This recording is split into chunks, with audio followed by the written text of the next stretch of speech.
Hey everyone, and welcome back to this class, Deep Reinforcement Learning, Deep Learning in Python Part 7. In this lecture we are going to implement TD Lambda in code. We are going to take the same approach as the end-step script, where we import most of the stuff from the earlier Q-learning script.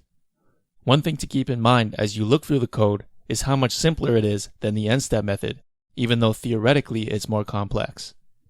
If you don't want to try to code this yourself, although I highly recommend you do, the relevant file in the course repo is tdlambda.py in the subfolder Mountain Car. At the top we have all our usual imports. After that we have our definition of the class base model. This is like the SGD regressor we wrote earlier, but I don't want to call it SGD regressor since it's now using eligibility traces. I've renamed some of the arguments in the fit function so that you can see what's what. Predict is the same as usual. Next we have the model class. This is going to be a little more complicated because we have to keep track of the eligibility vectors as well. In the constructor, we initialize a base model for every action and an eligibility vector.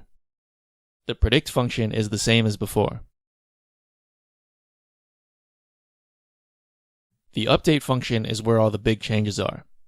First, remember that part of the eligibility vector update is just gamma times lambda times itself, so we can do that first.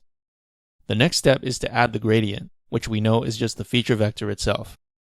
The sample action function is also the same as before.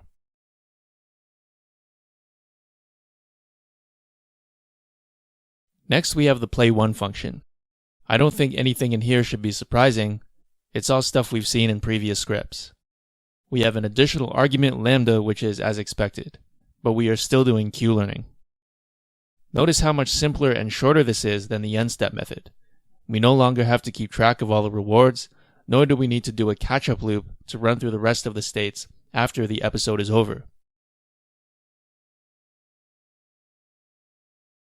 Next we have the main section, which is exactly the same as before.